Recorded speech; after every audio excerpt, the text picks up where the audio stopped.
like these after an earthquake or an atomic bomb, many people are hurt or killed by falling objects and walls.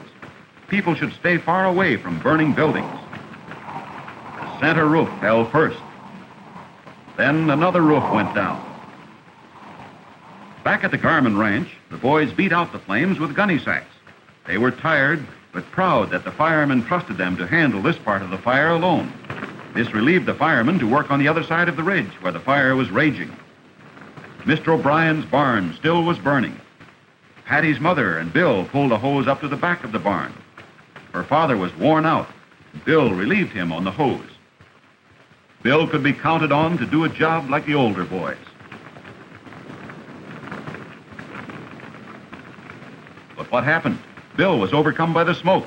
Mrs. O'Brien, too, was hurt, hit by a falling branch. Patty's sister Barbara told the firemen on the truck to call the ambulance to pick up Bill, Mrs. O'Brien, and Ruth O'Brien. The ambulance was standing by in case anyone was hurt. In this terrible fire, no people were killed due to the quick thinking of the men and prompt first aid.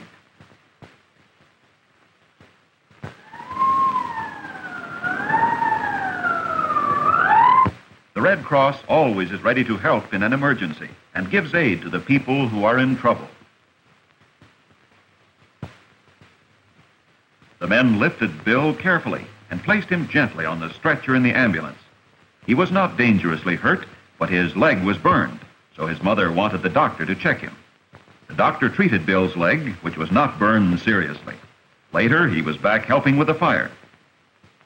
Mrs. O'Brien and Ruth O'Brien were taken along at the same time. Ruth's arm was burned, so off they went to the emergency hospital that had been set up in the school.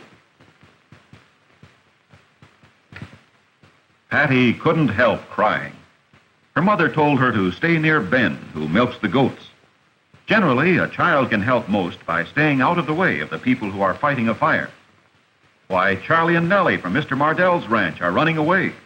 Probably someone led them out of a burning barn and let them run away to safety. Nellie's hurt.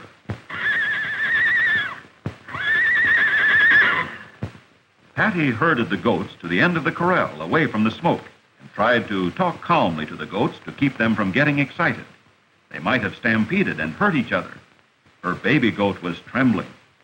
If the fire should come too close, Patty's father would move the goats to another pasture.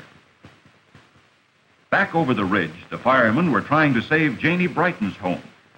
How could any human being enter a building in the dense smoke? What causes these terrible fires? People are careless.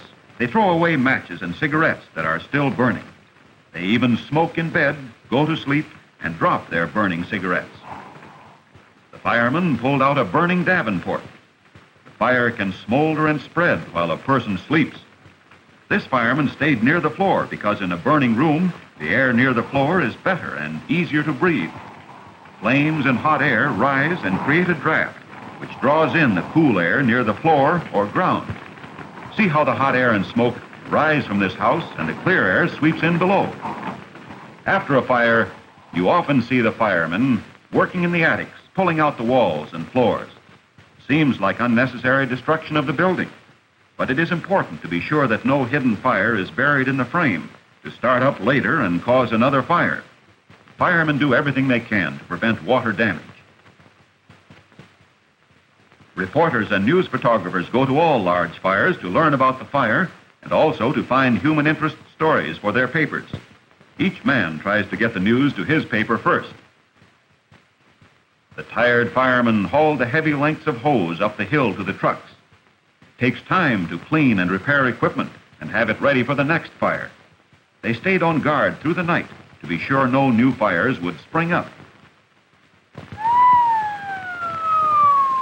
The large number of fire trucks showed that many firemen still were working throughout the hills. The hook and ladder.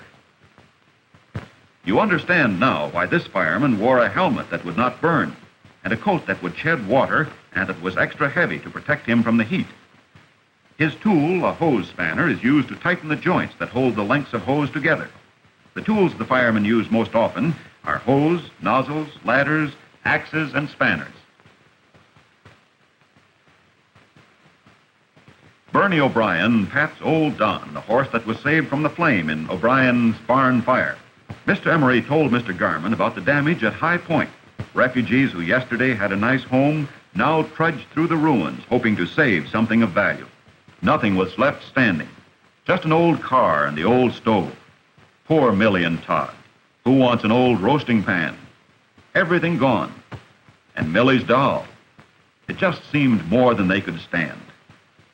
After a great disaster such as a fire, earthquake, or atom bomb explosion, lack of water may be the most serious problem of all. More fires might break out, and so Mr. Horner had to dig out the water pipes that led to his home. Water is needed to put out new fires and for washing and drinking. Electric wires broke and fell to the ground. They might be live wires and might burn seriously or even kill the person who touched them. After any accident, never touch a fallen wire. Mrs. Garman thanked Mr. Emery for helping to save their farm. And Patty thanked him, too. Just think, he let Patty hold the telephone that he used to convey messages from the front lines of the fire to the fire headquarters. Patty was too little to fight the fire, but she did exactly the right thing. She stayed out of the way of the firefighters where her family could keep an eye on her. The Garmans felt like giving thanks that their home was spared. The burnt grass in the pasture on the hill showed that the fire was stopped right at the road in front of the Garmans' house. How close it swept to their goats. Billy's face looked sad and tired. That day he grew up. It was a hard day, but he found out that in an emergency he could count on himself to do the right thing. Patty cried. Her mother comforted her and told her what a good girl she had been. Small children help most in a fire by staying out of the way. Garman's close escape made them feel humble and thankful, and they wanted to help their neighbors. Could you help as much as the Garmans did?